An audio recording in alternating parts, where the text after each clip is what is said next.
കഥ സഖി ഭാഗം 24. ദേവ, പറഞ്ഞത് ഓർമ്മയുണ്ടല്ലോ, നമ്മൾ ഒന്നും അറിഞ്ഞിട്ടില്ല. ഇപ്പോ എടുത്തു ചാടി ചോദിക്കാനോ പറയാനോ നിൽക്കണ്ട.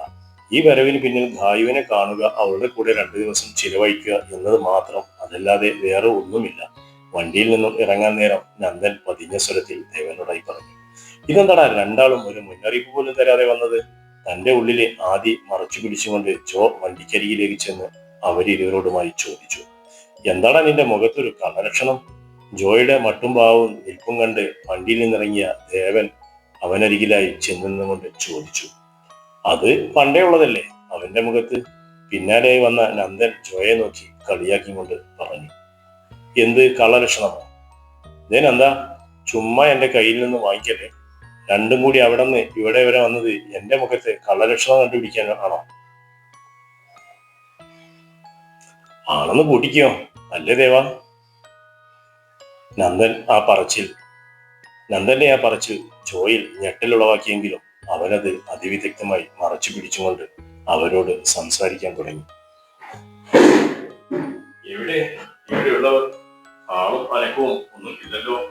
എന്തോ ഒരു ശോകമുഖം പോലെ നിന്നിടത്തു നിന്നും ചുറ്റിലേക്കും നോക്കിക്കൊണ്ട് നന്ദൻ ജോയോടായി തിരക്കി.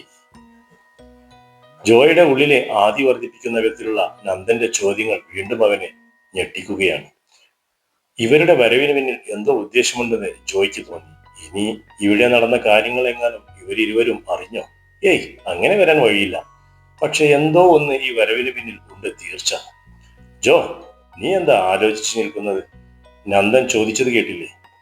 നന്ദന്റെ ചോദ്യത്തിന് മറുപടി നൽകാതെ ആലോചനയോടെ നിൽക്കുന്നവന്റെ തോളിൽ തട്ടി ദേവനത് ചോദിച്ചപ്പോൾ ആണ് ജോ ചിന്തയിൽ നിന്നും ഞെട്ടിയുണർന്നത്. അത് പിന്നെ ഒന്നുമില്ല. കുറച്ചു ദിവസം ഇവിടെ വന്നു താമസമാക്കിയതിനും ഇവന്റെ പിരിയെല്ലാം പോയെന്ന് തോന്നുന്നുണ്ട്. അവനെ വീണ്ടും കളിയാക്കിക്കൊണ്ട് നന്ദൻ പറഞ്ഞു. ജോ, ധായു? ഉമ്മറവാതിൽ കൂടെ അകത്തേക്ക് നോക്കിക്കൊണ്ട് ദേവൻ ചോദിച്ചു. അവനിൽ നിന്നും കേട്ട ചോദ്യം ഒരേ സമയം ജോയിൽ സന്തോഷവും ഉളവാക്കി. തന്നിലുളവാക്കിയ സന്തോഷത്തോടെ മറുപടി പറയാൻ ഒരുങ്ങിയതും പുറകിൽ നിന്നും ആ ശബ്ദം കേട്ട് അവർ മൂവരും പിന്തിരിഞ്ഞു നോക്കി. അല്ല, ഇതാരൊക്കെയാ ഈ വന്നിരിക്കുന്നത്? ഇതെന്താ വന്നിട്ട് അവിടെ തന്നെ നിന്നത്? വാ, അകത്തേക്ക് കയറി വാ. അല്പനിമിഷം മുന്നേ പുറത്ത് ഏതോ വണ്ടി വന്നു നിന്ന ശബ്ദവും ആരൊക്കെയോ സംസാരിക്കുന്ന ശബ്ദവും കേട്ടുകൊണ്ടാണ് അകത്തു നിന്നും നാരായണൻ ഉമ്മറത്തേക്ക് വന്നത്. ഉമ്മറത്ത് വന്നു നിന്നതും മുറ്റത്ത് ജോയുമായി സംസാരിച്ചു നിൽക്കുന്നവരെ കണ്ട് അയാൾ ഒന്ന് ഞെട്ടി.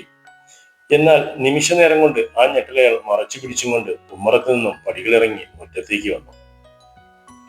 വന്നിട്ട് ഒത്തിരി നേരമായോ? എന്താ രണ്ടാളും ഇവിടെ തന്നെ നിന്നത്? വാ, അകത്തേക്ക് കയറി വാ.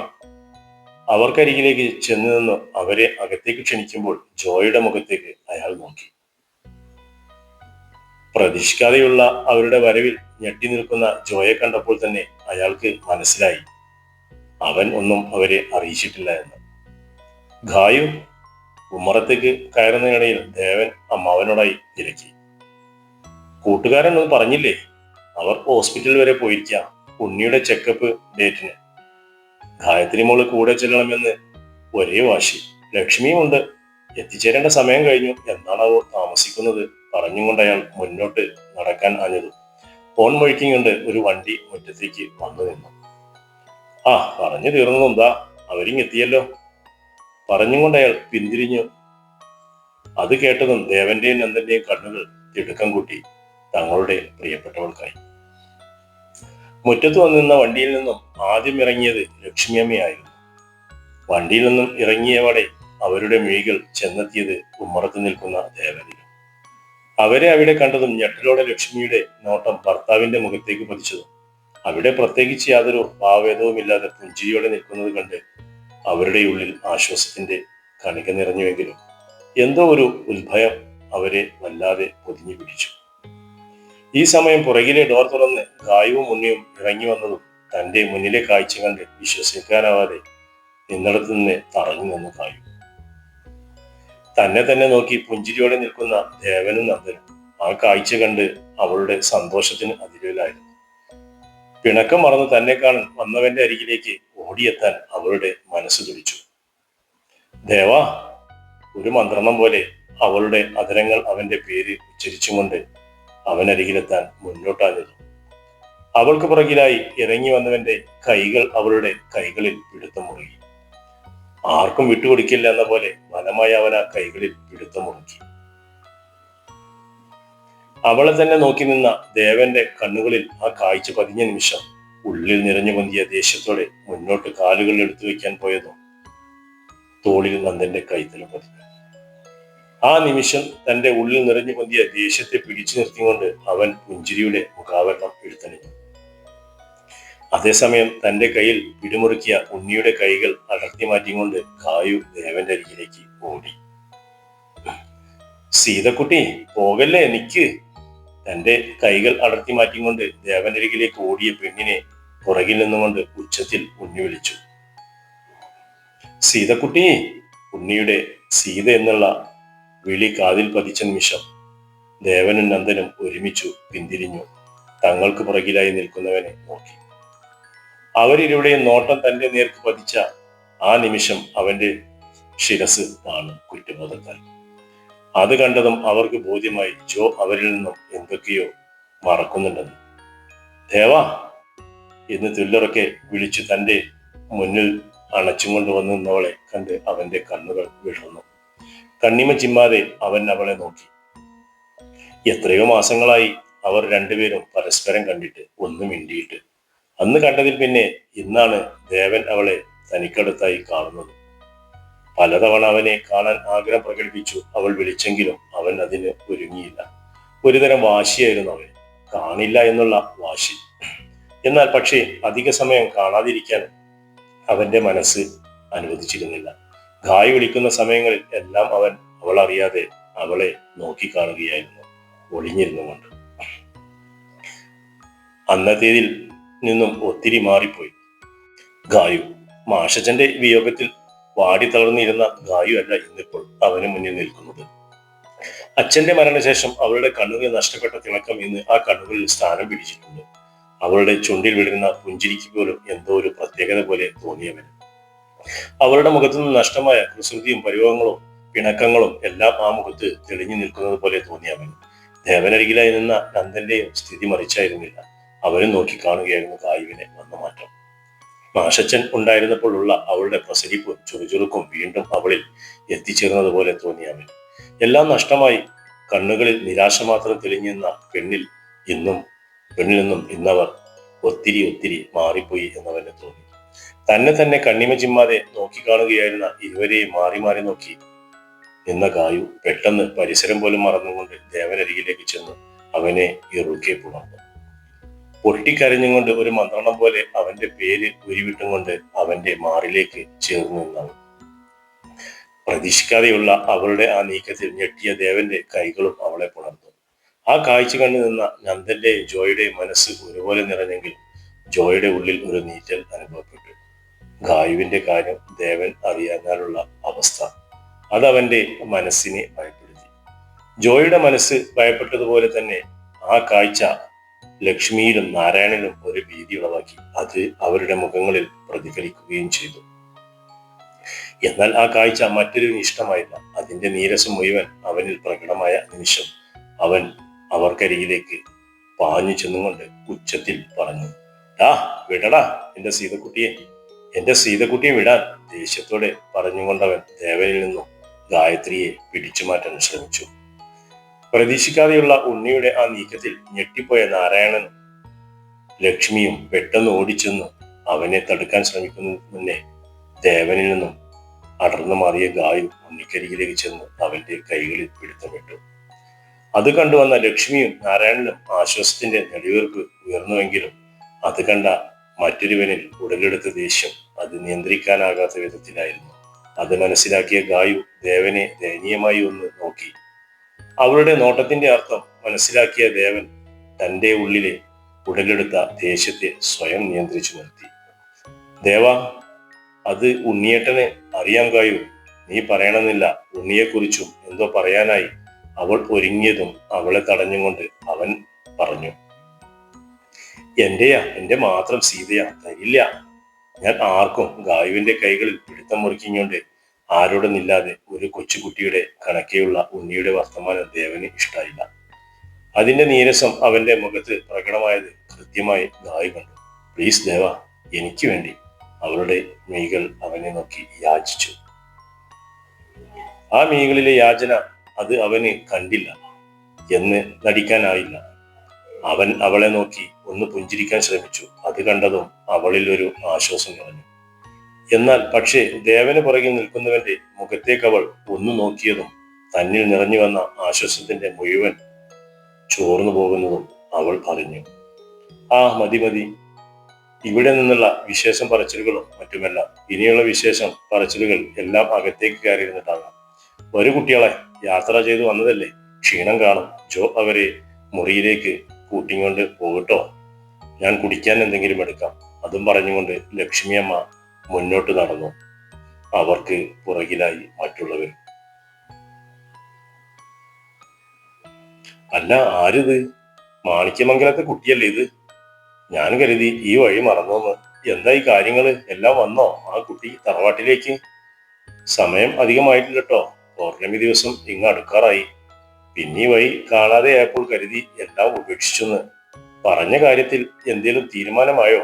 സൂര്യമംഗലം മനയിലെ ക്ഷേത്രത്തിൽ നിന്നും ഇറങ്ങി വന്ന ദത്തൻ തിരുമേനി ശന്തനുവിനെ കണ്ട് പുഞ്ചിരിയോടെ ചോദിച്ചു. ഇല്ല തിരുമേനി. അപ്പോ പിന്നെ എങ്ങനെയാ പൂജയും മറ്റും? സംശയത്തോടെ അയാൾ ആരാഞ്ഞു. ഗായത്രിക്കുട്ടി വീട്ടിലുണ്ട്, പക്ഷേ ഒന്നും അറിയിക്കുകയോ പറയുകയോ ചെയ്തിട്ടില്ല, അവൻ പറഞ്ഞു. ഒന്നമർത്തി മൂളി തിരുമേനി. ഇശി കടുപ്പമാണ്. കാര്യങ്ങൾ അറിഞ്ഞാൽ ആ കുട്ടി എങ്ങനെയാ പ്രതികരിക്കുമെന്ന് ഒരു നിശ്ചയം ഉണ്ടാവില്ല. പക്ഷേ അറിയിക്കാതിരിക്കാനും നിവർത്തിയില്ല. മംഗലത്തമ്മ എന്തു പറയുന്നു കുട്ടിയെ? മുത്തശ്ശിക്ക് എതിരഭിപ്രായം ഒന്നുമില്ല. പക്ഷേ മനസ്സിലായി. എല്ലാം അറിഞ്ഞുകൊണ്ട് സ്വന്തം മോള് എല്ലാം ഉപേക്ഷിച്ചത് പോയതല്ലേ. അപ്പോ പിന്നെ ഒന്നും അറിയാത്ത ആ കുട്ടി സംശയമാണ്. മംഗലത്തമ്മയെ തെറ്റു പറയാനും പറ്റില്ല. നമുക്ക് വഴിയുണ്ടാക്കാം. തനിക്ക് എന്താണ് ഒരു ആദി പോലെ? എല്ലാം ശുഭം ആയി തീരും, നോക്കിയോ. ഈ ദത്തൻ തിരുമേനിയല്ലേ പറയുന്നത്? ശന്തനുവിന്റെ തോളിൽ തട്ടി ആശ്വാസം എന്നോണം അദ്ദേഹം പറഞ്ഞു. ഉണ്ണിക്കിപ്പോ പഴയതിനും ഒരുപാട് മാറ്റം വന്നിട്ടുണ്ട്. ഗായത്രിക്കുട്ടി അവൾ വന്നതിന് പിന്നെ ഏട്ടൻ ഒത്തിരി മാറി. പഴയ വാശിയും കുറുമ്പും ഒന്നും ഇപ്പോ ഇല്ല. ആണോ? ദേവിയുടെ അനുഗ്രഹം ആവോളം കിട്ടിയിട്ടുണ്ട് കുട്ടി. അതല്ലേ ഉണ്ണിയിൽ ഇങ്ങനെ ഒരു മാറ്റം കണ്ടു തുടങ്ങിയത്. ഇനി ഒന്നും പേടിക്കാനില്ല. എത്രയും പെട്ടെന്ന് നമുക്ക് ആ ചടങ്ങുകൾ അങ്ങ് നിർവഹിക്കാൻ നോക്കുക. തറവാടിനും അവിടെ ഉള്ളവർക്കും അത് തന്നെയാ ഇപ്പോൾ വേണ്ടത്. ആവാം തിരുമേനി. അത് അറിയിക്കാൻ കൂടിയാണ് ഈ വരവ്. ഇനിയും വെച്ച് താമസിപ്പിക്കുന്നില്ല. എന്താ വേണ്ടത് എന്ന് വെച്ച് പറഞ്ഞോളൂ. എല്ലാം ഏർപ്പാടാക്കി വെക്കാം, പറഞ്ഞും കൊണ്ടവൻ തിരുമേനിയുടെ മുഖത്തേക്ക് നോക്കി. അദ്ദേഹത്തിന്റെ മറുപടിക്കായി പറയാം. അതിനു മുന്നായി ഒന്നുകൂടി നോക്കട്ടെ. ധൃതിയോ മറ്റോ ഒന്നും ഇല്ലല്ലോ? അവനെ നോക്കിക്കൊണ്ട് അദ്ദേഹം ചോദിച്ചു. ഇല്ല, ശന്തനു പറഞ്ഞു. എന്നാ വരിക, പൂമുഖത്തേക്ക് ഇരിക്കാം, പറഞ്ഞുകൊണ്ട് അദ്ദേഹം ഓട്ടുകളിലെ നിവേദ്യം എടുത്ത് കയ്യിൽ പിടിച്ചു മുന്നോട്ട് നടന്നു. തിരുമേനിയെ അനുഗമിച്ചുകൊണ്ട് അദ്ദേഹത്തിന് പുറകിലായി ശന്തനുവും. മനക്കലെ പൂമുഖത്തേക്ക് കയറിയ തിരുമേനി പൂമുഖത്തടിപ്പടിയിൽ വെച്ചിരുന്ന കിണ്ടിയിൽ നിന്ന് വെള്ളമെടുത്ത് ഒഴിച്ച് തന്റെ പാദങ്ങളെ ശുദ്ധമാക്കിക്കൊണ്ട് പൂമുഖ വരാന്തയിലേക്ക് കയറി. തിരുമേനിക്ക് പുറകിലായി വന്ന ശന്തനുവും അതനുകരിച്ചുകൊണ്ട് പൂമുഖ വരാന്തയിലേക്ക് കയറി. ഇരിക്കൂട്ടോ. പൂമുഖത്ത് ഇട്ടിരുന്ന തടി കൊണ്ടുണ്ടാക്കിയ കസേരകളിൽ ഒന്നിലേക്ക് വിരൽ ചൂട്ടിക്കൊണ്ട് അദ്ദേഹം പറഞ്ഞുകൊണ്ട് അകത്തളത്തേക്ക് പ്രവേശിച്ചു. ഒന്ന് മൂളിക്കൊണ്ട് ചന്തു അതിലൊന്നിലേക്ക് ഇരുന്നു. ഏതാനും നിമിഷങ്ങൾ കഴിഞ്ഞതും അകത്തു നിന്നും പുറത്തേക്ക് വന്ന ദത്തൻ തിരുമേനിയെ കണ്ട് ഇരുന്നിടത്തു നിന്നും എഴുന്നേറ്റ ശന്തനുവിനെ നോക്കിക്കൊണ്ട് പുഞ്ചിരിയോടെ അവിടെ തന്നെ ഇരിക്കാൻ പറഞ്ഞുകൊണ്ട് അദ്ദേഹം അവനിരിക്കുന്നതിന്റെ നേരെ എതിരെയുള്ള ഒരു കസേരയിലേക്ക് ഇരുന്നു കൊണ്ട് അവന് നേരെ നോക്കി പുഞ്ചിരി തൂക്കി. തന്നിൽ നിന്നും പുറത്തേക്ക് വരുന്ന വാക്കുകൾ കേൾക്കാനായി അക്ഷമയോടെ കാത്തിരിക്കുന്നവനെ കണ്ട് അദ്ദേഹത്തിന് ചിരി വന്നു. താനിങ്ങനെ ടെൻഷൻ അടിച്ചിരിക്കണ്ട. ഞാൻ പറഞ്ഞില്ലേ, ഒരു തടസ്സവും നമുക്ക് മുന്നിൽ ഇല്ല എന്ന്. ഇനി എന്താ വേണ്ടത് എന്ന് ഞാൻ പറയാം. താൻ അതുപോലെ അങ്ങ് ചെയ്താൽ മതിട്ടോ. തിരുമേനിയുടെ വാക്കുകൾ ആശ്വാസത്തിന്റെ കുളിർമയായി അവനിൽ പെയ്തിറങ്ങി. വീട്ടിൽ നിന്നും ഇറങ്ങിയത് മുതൽ ഒരുതരം പേടിയായിരുന്നു അവനിൽ നിറഞ്ഞതും നിന്നിരുന്നത്. മാത്രമല്ല, അച്ഛനില്ലാതെ തനിച്ചൊരു യാത്ര, അതും സൂര്യമംഗലത്തേക്ക്. കമ്പനി കാര്യത്തിന് വേണ്ടി 2 ദിവസം വീട്ടിൽ നിന്നും മാറി നിൽക്കുകയാണെന്ന് മാത്രം പറഞ്ഞാൽ ശന്തനു മാണിക്യമംഗലത്തു നിന്നും യാത്ര തിരിച്ചത്. അച്ഛന് കാര്യം അറിയാം. 1-2 ക്ഷേത്രങ്ങൾ വഴിപാട് നടത്താനും പരിഹാര കർമ്മങ്ങൾ ചെയ്യാനും ഉണ്ടായിരുന്നു. അച്ഛൻ കൂടി വന്നാൽ ചിലപ്പോൾ ഗായത്രി കുട്ടിക്ക് അതൊരു സംശയമായാലോ എന്ന് കരുതി മാത്രമാണ് അച്ഛനെ കൂടാതെ താൻ തനിച്ചു പോകുന്നത്. അവിടുന്ന് യാത്ര തിരിക്കുമ്പോൾ മുതൽ എന്തോ ഒരു തടസ്സം വരാൻ പോകുന്നു എന്നുള്ള തോന്നൽ ഇവിടെ വരുന്നത് വരെ ഉണ്ടായിരുന്നു. എന്നാൽ സൂര്യമംഗലത്ത് മണ്ണിൽ വന്നിറങ്ങിയപ്പോൾ അതെല്ലാം എങ്ങോ പോയി. ഇപ്പോൾ തിരുമേനിയുടെ വാക്കുകൾ കൂടി കേട്ടപ്പോൾ പൂർണ്ണമായി തറവാടിന്റെ എല്ലാ ദോഷങ്ങളും മാറി നല്ലത് ഭവിക്കാൻ പോകുന്നു എന്ന്. ശന്തനു തന്റെ വാക്കുകൾ കേട്ടിട്ടും ഒന്നും മിണ്ടാതെ ചിന്തയോടെ ഇരിക്കുന്നവനെ നോക്കി അദ്ദേഹം വിളിച്ചു. ആ തിരുമേനിയുടെ വിളിയിൽ ഒന്ന് ഞെട്ടിയ ശന്തനുവിനെ നോക്കി കൊണ്ട് ദത്തൻ തിരുമേനി പറഞ്ഞു, ഒന്നുകൊണ്ട് പേടിക്കേണ്ട, എല്ലാം ശുഭമായി തീരും. ധൈര്യമായി പൊക്കോളൂ. പൂജയ്ക്ക് വേണ്ട തയ്യാറെടുപ്പുകളെല്ലാം തുടങ്ങിക്കോളൂ. ഇന്നേക്ക് 3-ാം നാൾ ഞാൻ അവിടെ എത്തിയിരിക്കും, വാക്കാൽ ഉറപ്പു നൽകിക്കൊണ്ട് അദ്ദേഹം പറഞ്ഞു. തിരുമേനിയുടെ വാക്കുകൾക്ക് നന്ദി പറഞ്ഞ് അദ്ദേഹം അവിടെ എത്തുമ്പോഴേക്കും വേണ്ട കാര്യങ്ങളെല്ലാം ചെയ്തു വെക്കാമെന്ന് പറഞ്ഞ് ശന്തനു തിരുമേനിയോട് യാത്ര പറഞ്ഞുകൊണ്ട് സൂര്യമംഗലത്ത് നിന്നും മാണിക്യമംഗലത്തേക്ക് യാത്ര തിരിച്ചു. മാണിക്യമംഗലത്ത് തന്നെ കാത്തിരിക്കുന്ന വിപത്ത് എന്തെന്നറിയാതെ നിറഞ്ഞ സന്തോഷത്തോടെയാണ് അവരുടെ നിന്ന് യാത്ര തിരിച്ചു. തുടരും കഥയുടെ അടുത്ത ഭാഗം.